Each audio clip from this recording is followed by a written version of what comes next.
तहत बीमारियों के इलाज पर व्यय के भुगतान में अधिक विलंब नहीं होगा, बिल्कुल नहीं होगा, किसी हालत में समय पे भुगतान होगा। आपकी ये समस्या भी हल करेंगे। बल्कि एक चीज और जोड़ देता हूं, अभी हमारी सरकार ने एक प्रयोग किया। प्रयोग ये किया है कि हमारे अपने प्रदेश के अंदर भौगोलिक, अभी हरदा तरफ से, नरसिंहपुर तरफ से एक आपको ध्यान में अग्निकांड हुआ था फटाके का, और हमको एम्बुलेंस से वहां मरीजों को, लोगों को निकाल के लाने में भारी दिक्कत आई है। रास्ता छोटा, आने की कठिनाई ऐसी, तो इतना बड़ा भौगोलिक एरिया है, कोई भी बीमार हो जाए, कोई घटना घट जाए तो तुरंत बड़े हॉस्पिटल पहुंचाने के लिए कोई प्रबंधन नहीं। भगवान के भाग्य, हमारे भाग्य से, भगवान की दया से वनांचल है, पहाड़ है, नदी पर्वत सब है, लेकिन इतनी दूरी को कैसे कवर करें? तो बीमारी की अवस्था में, आकस्मिक रूप से कठिनाई में हमने एयर एम्बुलेंस की व्यवस्था खड़ी करी है कि कोई भी कहीं बीमार हो तो आकस्मिक रूप से उसको उच्च जगह पर ला करके योग्य प्रकार से इलाज करें। अभी आपने लिखा नहीं है, मैं ये इलाज भी आपको कराने की घोषणा करता। कोई भी हमारा स्वतंत्रता सेनानी के समान लोकतंत्र सेनानी भी कोई बीमार होकर कहीं भी किसी स्थान पर रहेगा और उसको तुरंत गंभीर चिकित्सा अवस्था के आधार पर अगर एयर एम्बुलेंस की जरूरत पड़ेगी, सरकार वो देकर के उसकी भी मदद करने का प्रयास करेगा। आपके प्राण जरूरी है, बीमार की इस अवस्था में ये साधन जरूरी, इसके कारण से हमने ये निर्णय किया। इसके साथ साथ अभी आपके लिए जानकारी के लिए, ये हमारी एयर टैक्सी की सुविधा हमने चालू की है। एयर टैक्सी की सुविधा के आधार पर जिसको सिंगरौली, जबलपुर, रायपुर, जबलपुर, रायपुर पुराना मध्य प्रदेश था, अभी हमारा अपना मध्य प्रदेश ग्वालियर से लगा करके रीवा तक का इस पूरे बेल्ट के अंदर हमने एयर टैक्सी की सुविधा भी चालू की है। इस एयर टैक्सी की सुविधा में अगर आप उसमें आना जाना चाहोगे तो आपको भी 25% की छूट सरकार के द्वारा देने की घोषणा करेंगे।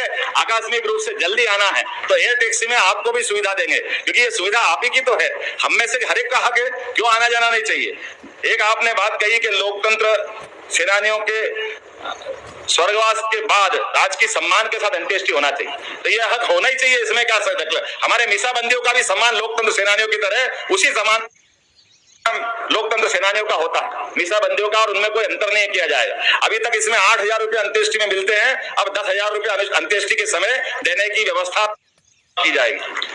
आपने कहा आपातकाल को स्मरण करने के लिए पाठ्यक्रम में जोड़ना चाहिए, बिल्कुल जोड़ा जाएगा। स्कूल के हमारे इस पाठ्यक्रम में वो इमरजेंसी का संघर्ष तो स्मरण रखना ही है, ताकि उसके विविध प्रकार के कष्टों के बीच भी हमारे लोगों ने जीवन बनाए।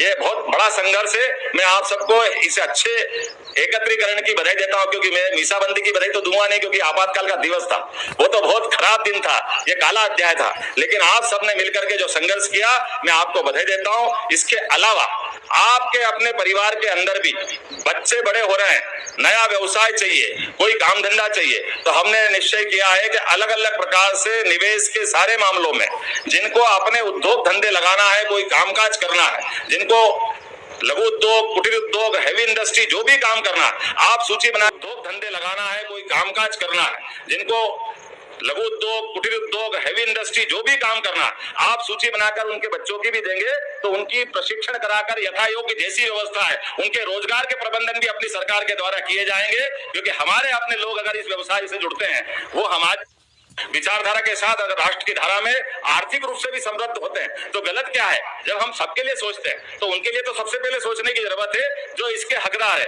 तो मेरी अपनी ओर से एक बार फिर इस पूरे आयोजन के प्रति, आपके प्रति शुभकामना है, और आप सबका यहाँ मैं इंतजार कर रहा हूँ कि आप अलग से भी मौका, समय का चाह रहे थे, लेकिन मैंने अगला क्रम बनाया जुलाई के बाद के जिले जिले की हमारी प्रवास यात्रा रहेगी, तो उसमें समय के लिए थोड़ा सा आपके लिए भी अलग से रखा जाएगा, ताकि आपसे सीधी बात हो सके, आपके लिए भी समय मिले, ताकि आपके सुझावों का उसमें गुंजाइश रखें। मेरी अपनी ओर से विधानसभा के बाद, चूंकि विधानसभा सामने आ गई 2-3 दिन बाद और उपचुनाव हमारा 10 तारीख के बाद है, इसलिए इसको थोड़ा सा हमने ऐसा योजना बनाई है, लेकिन फिर भी इसके अलावा भी आप कोई लिखित सुझाव लाए, कोई बात कहें, तो अपना एसोसिएशन बना हुआ है, एसोसिएशन के माध्यम से भी आपका सदैव इंदिरा गांधी का उस समय का आचरण, और जैसे मैंने प्रारंभ में बात छेड़ी कि आज नरेंद्र मोदी जी की सरकार दुनिया में भारत को गौरवान्वित कर रही तीसरी बार, तो इसमें सबसे बड़ा योगदान किनका? इसमें आपका योगदान है सबसे बड़ा, जिन्होंने आपातकाल के, काले काल के प्रश्नों को मिटा करके सच्चे अर्थों में लोकतंत्र को पुनर्स्थापित कर दिया।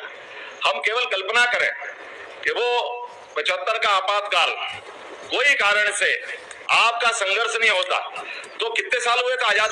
नमस्कार किसान भाइयों, आपने मुख्यमंत्री डॉक्टर मोहन यादव का पूरा भाषण सुना है। इसमें आप ये बता रहे हैं कि जो आयुष्मान कार्ड में जो पेमेंट नहीं आता है टाइम से, उससे बहुत सारे मरीजों का सही से इलाज नहीं हो पाता है। उसके ऊपर जल्दी कार्रवाई की जाएगी, यानी कि जो पेमेंट है वो जल्द उसकी सुनवाई की जाएगी और जल्द उनके खाते में पैसे डाल दिए जाएंगे, जिससे चिकित्सा में उनका इलाज अच्छी तरह से हो जाए। और पूरी तरह से वीडियो देखिए जिसमें आपको पूरी जानकारी मिल सके।